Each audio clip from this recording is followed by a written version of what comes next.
7 hal yang harus Anda cek di rumah Anda sekarang. Kalau salah satunya saja terlewat, bisa jadi Feng Shui rumah Anda tidak selaras dengan periode 9. Ini bukan teori, ini checklist praktikal yang bisa langsung Anda terapkan hari ini. Tidak perlu renovasi besar, tidak perlu mahal, tapi dampaknya bisa sangat besar. Di video ini, saya akan bahas satu persatu dari ketujuh hal tersebut. Kenapa masing-masing ini penting dan bagaimana cara memperbaikinya. Semua ada solusinya di Anggara Treasures. Hai, saya Reza Anggara. Saya adalah seorang konsultan Imperial Feng Shui. Di video-video sebelumnya, saya sudah bahas apa itu periode Feng Shui dan apa yang berubah di periode 9. Kalau Anda belum nonton, saya sarankan Anda nonton dulu. Link video sebelumnya sudah saya taruh di kolom deskripsi. Tapi di video ini kita akan masuk ke bagian yang paling praktikal. Apa yang harus Anda cek dan perbaiki di rumah Anda sekarang, supaya Feng Shui Anda benar-benar siap untuk periode 9. Saya akan bahas 7 hal yang harus Anda periksa. Anggap ini sebagai checklist Anda ya. Oke, kita langsung masuk ke checklist yang pertama. 2 hal pertama ini adalah fondasi dari semua yang lain. Kalau 2 ini belum Anda tahu, jangan lanjut ke yang lain dulu. Checklist nomor 1, ketahui periode rumah Anda. Setiap bangunan punya periode yang ditentukan oleh tahun selesai dibangun, atau tahun Anda pindah ke rumah itu, atau tahun bangunan itu selesai direnovasi besar. Kenapa ini penting? Karena periode rumah menentukan peta energi dasar properti Anda. Rumah yang selesai dibangun sebelum tahun 2024 adalah rumah dengan periode 8. Chart Flying Star-nya berbasis periode 8. Dan itu berbeda total dari rumah yang dibangun di periode 9. Kalau Anda tinggal di rumah periode 8, bukan berarti rumah Anda buruk. Tapi Anda harus tahu bahwa peta energinya perlu dibaca ulang dalam konteks periode 9 yang sekarang berlaku. Sektor yang dulu kuat bisa jadi sekarang sudah melemah. Checklist nomor 2, ketahui arah hadap rumah Anda. Arah hadap ditentukan dari tampak depan rumah Anda. Namun, untuk Anda yang tinggal di apartemen, arah hadap ditentukan dari jendela yang paling besar atau balkon di apartemen Anda. Di periode 9, arah hadap yang dianggap paling baik adalah utara dan selatan. Tapi, bukan berarti arah lain otomatis menjadi buruk. Setiap arah punya chart Flying Star yang berbeda-beda, dan masing-masing punya kekuatan dan kelemahannya sendiri. Anda bisa menggunakan aplikasi Kompas di smartphone Anda untuk mengecek arah hadap. Berdiri di dalam rumah, hadap ke pintu utama, dan catat arahnya. Ini adalah langkah pertama yang sederhana tapi sangat krusial. Dengan mengetahui periode rumah dan arah hadap, Anda sudah punya 2 data fundamental yang dibutuhkan untuk membuat chart Flying Star properti Anda. Untuk mendapatkan chartnya, saya sudah menaruh linknya di dalam deskripsi video ini. Jadi, 2 checklist pertama. Ketahui periode rumah Anda dan arah hadap dari tampak depan rumah Anda. 2 data ini adalah kunci untuk membaca seluruh peta energi di properti Anda.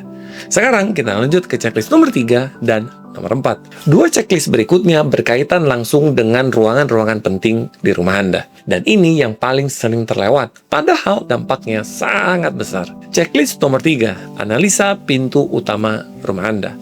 Pintu utama adalah mulut Qi di rumah Anda. Ini adalah tempat utama di mana energi masuk ke properti Anda. Di dalam Feng Shui, kita menyebutnya menjadi main Qi mouth.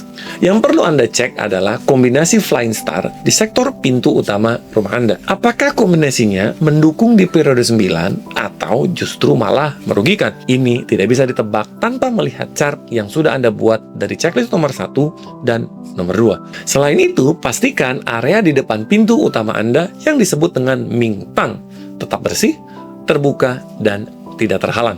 Kalau area ini berantakan dan penuh barang, energi yang masuk ke rumah Anda juga akan kacau dan terhambat. Checklist nomor 4. Cek posisi tempat tidur dan meja kerja. Ini 2 tempat di mana Anda menghabiskan waktu paling banyak. Tempat tidur mempengaruhi kesehatan dan pemulihan Anda. Meja kerja mempengaruhi produktivitas dan karir Anda.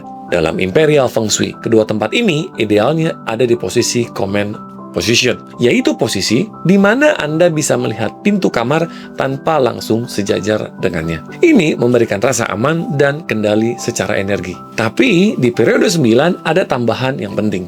Pastikan arah hadap tempat tidur dan meja kerja Anda selaras dengan bintang-bintang yang mendukung. Misalnya, menghadap ke arah di mana water star yang kuat berada bisa mendukung kekayaan dan peluang Anda. Hindari juga menaruh cermin besar yang memantulkan tempat tidur. Ini bukan mitos. Cermin di belakang sofa atau memantulkan tempat tidur bisa mengubah dinding yang solid menjadi dinding virtual yang mengganggu dukungan terhadap benefactor dan kualitas tidur Anda. Checklist 3 dan 4 sudah. Analisa pintu utama dan posisi tidur, serta meja kerja Anda.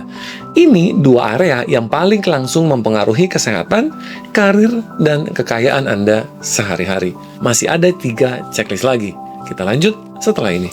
Oke, kita sudah setengah jalan. Kalau checklist ini sudah mulai membuka mata Anda, boleh klik like dan subscribe dulu ya, supaya saya bisa membuat konten Feng Shui yang praktikal seperti ini. Kita masuk ke checklist yang kelima dan keenam. Checklist kelima dan keenam ini berkaitan dengan hal-hal yang setiap hari Anda lihat di rumah Anda, tapi mungkin tidak pernah Anda pikirkan dari sudut pandang Feng Shui. Dan justru disinilah sering terjadi kebocoran energi yang tidak Anda sadari. Checklist nomor 5. Cek posisi dan kondisi dapur Anda. Dapur adalah salah satu area yang paling penting di dalam Feng Shui, karena disinilah Anda menyiapkan makanan yang memberikan energi untuk seluruh keluarga. Yang pertama kali harus dicek adalah posisi kompor Anda. Pastikan kompor Anda tidak berhadapan langsung dengan wastafel, sink, atau kulkas. Ini menciptakan benturan antara elemen api dan air yang bisa mengganggu keharmonisan rumah Anda. Yang kedua, cek arah hadap kompor Anda. Di dalam Feng Shui, orientasi kompor dinilai berdasarkan water star.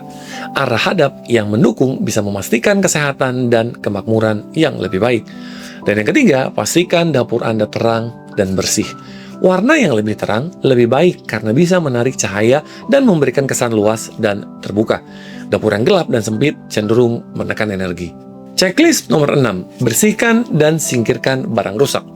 Ini terdengar sederhana, tapi dampaknya luar biasa. Barang-barang yang rusak, pecah, atau tidak berfungsi menarik energi negatif dan menghambat aliran Qi positif. Di era apartemen yang semakin kecil, masalah kurangnya tempat penyimpanan sering menyebabkan penumpukan barang. Surat-surat lama, buku usang, barang yang tidak terpakai, semua ini menciptakan stagnasi energi.